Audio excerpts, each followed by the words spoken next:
La bande de Paul McLuhy, des poulets bien joueurs.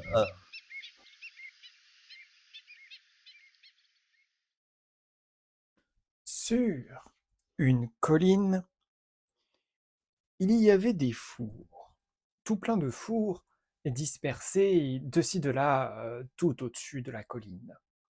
Il y en avait une quarantaine, une quarantaine. Sur ces fours, juste au-dessus, étaient disposés toutes sortes de petits poulets qui faisaient poète-poète, juste tous au-dessus des fours. Ils gambadaient sur les fours et ils jouaient à qui ferait le plus de bruit d'entre les poulets. Donc, ils élevaient la voix de plus belle, les uns puis les autres. C'était un jeu, une forme de jeu.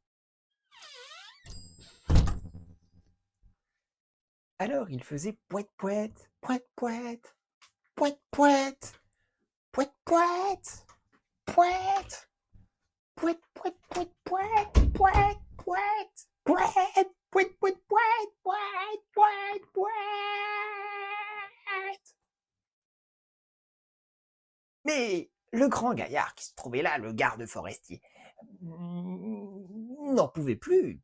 Il était surpris par ce bruit. Lui qui tranquillement était en train de lire sa lecture au pied d'un arbre, à qui on avait dit tu couperas cet arbre, cet arbre, cet arbre, et qui bien certainement n'avait pas suivi les consignes comme bon garde forestier qu'il était.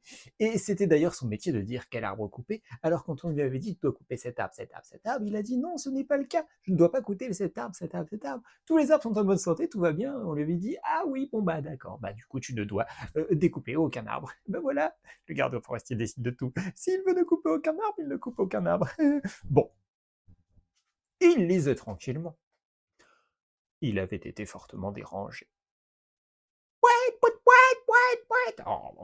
Oh, flûte, sacre bleu, qu'est-ce que c'est que ce chahut? Palcin bleu de vermeil, bouteille à l'horizon. Ouh, zéphyr de nénuphar, chatouilleur du dimanche, bon sang, bonsoir. Terrible ce bruit. Chrysalide incompétente. Ce n'est pas normal. Ça me dérange dans ma lecture. Ce n'est pas normal. Il faut que j'aille intervenir.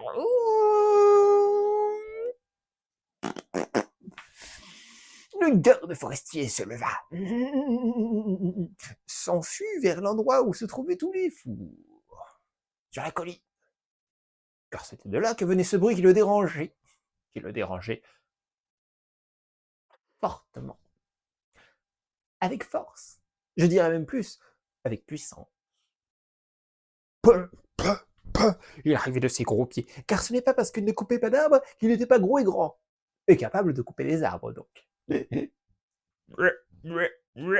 Ses bottes avaient marché dans la boue. Ça faisait un bruit de sointement quand il marchait, c'était étrange. Ça faisait... Mais il n'y prêtait pas garde, lui était dérangé par d'autres bruits. Le bruit non mécanique des boues, des feuilles dans les arbres, et le bruit tonitruant des cordes gutturales de la vie, qui sont bien celles qui vous perturbent le plus quand vous essayez d'être tranquille. Car ce sont des êtres vivants, et ce ne sont pas des bruits mécaniques. Et donc c'est perturbant plus que le reste. C'est ça les êtres vivants, c'est perturbant plus que le reste. Ayez donc des enfants, vous le saurez. Ah. Chouit. Et là, arrivé au pied de la colline, il aperçut tous les fours. Déjà, il se demandait qu'est-ce qui se passe? Darty est passé par là. Je ne suis pas une décharge, ce n'est pas une décharge ici. Pourquoi y a-t-il tous ces fours assemblés? Et il reconnut des oiseaux qu'il connaissait bien. Les poulets, tout cela. Ah oui, c'est la tribu de Bagan. Oui, bien sûr, oui, oui. Ce sont des polissons. Toujours à vouloir faire plus de bruit que les autres. Eh bien, c'est réussi. Mais ils ne sont pas là d'habitude. Alors il parla en langage de poulet au poulet. Les poulets répondirent.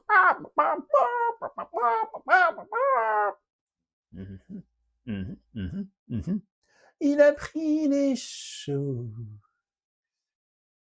Tout à fait. il a pris les choses.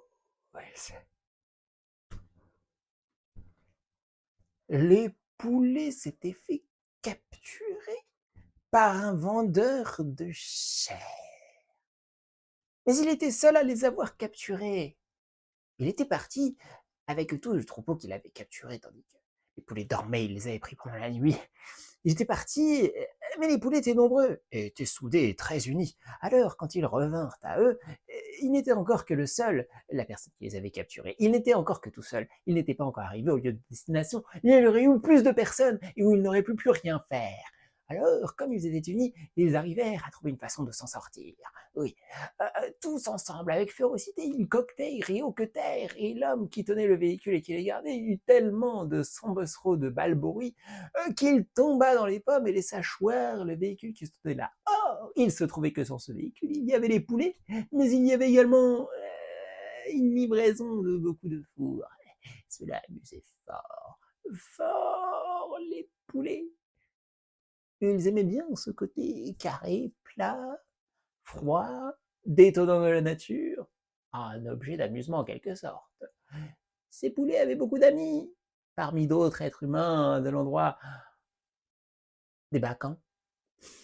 Bref. Et ils demandèrent d'aller amis. D'amener les fours loin ailleurs, là il n'y aurait pas de garde-chasseurs. D'amener les fours là-haut sur la colline, n'est-ce pas? Pour jouer, tout simplement, dans leur langage de poulet, mais les gens qu'ils connaissaient bien, ils étaient 4, 5 à accepter car ça les amusait beaucoup. Et ils avaient une contrepartie. En contrepartie, les poulets accepteraient de rester près d'eux ensuite, après avoir joué de leur tombe beaucoup d'œufs sur plusieurs mois. Bref, c'est ainsi que se retrouve cette guirlande de fours posée là, et que les poulets purent s'adonner à leur jeu, leur terrible jeu, leur adorable jeu, qui était de gueuler plus fort que les autres. Le garde forestier comprit tout. Vous avez eu la chance, beaucoup de chance. Un peu plus, et vous étiez cuit. Comment faire pour vous protéger? C'est que vous êtes bruyant, vous voyez, très bruyant. Comment faire pour vous protéger?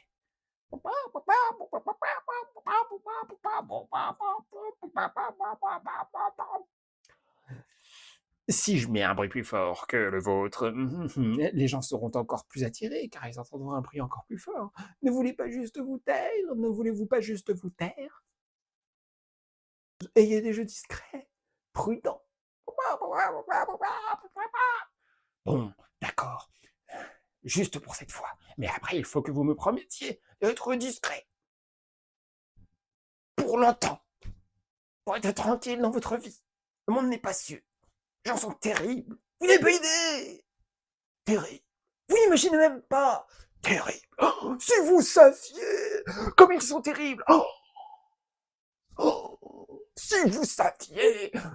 Dernière fois, hein, juste pour cette fois, je garde, je veille au grain, j'ai mon fusil, mon char d'assaut, j'ai tout ce qu'il faut, mon bazooka, mon hélicoptère, j'ai ma panthère grise, ma panthère noire, ma panthère rouge, mes 5 lions, mon gastéropode géant, j'ai tout ce qu'il faut. Alors juste pour cette fois, c'est bon, je peux vous protéger, mais après ce n'est plus possible.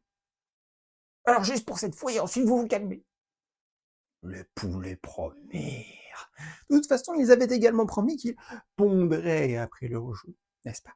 Et pondre, ça signifie être calme.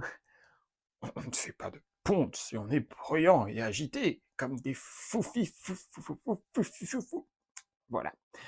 Ils promirent, tout se passa bien. Ils finirent leur jeu, ce fut le 38e four qui gagna, et ils repartirent remerciant chaudement le garde forestier à coups de petit bec.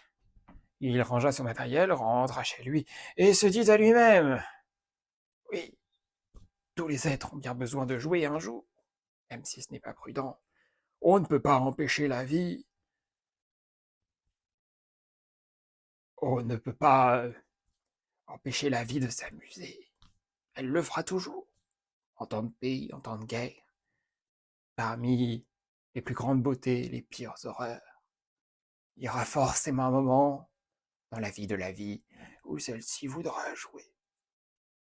Et il reprit sa lecture tranquillement et satisfait de sa journée.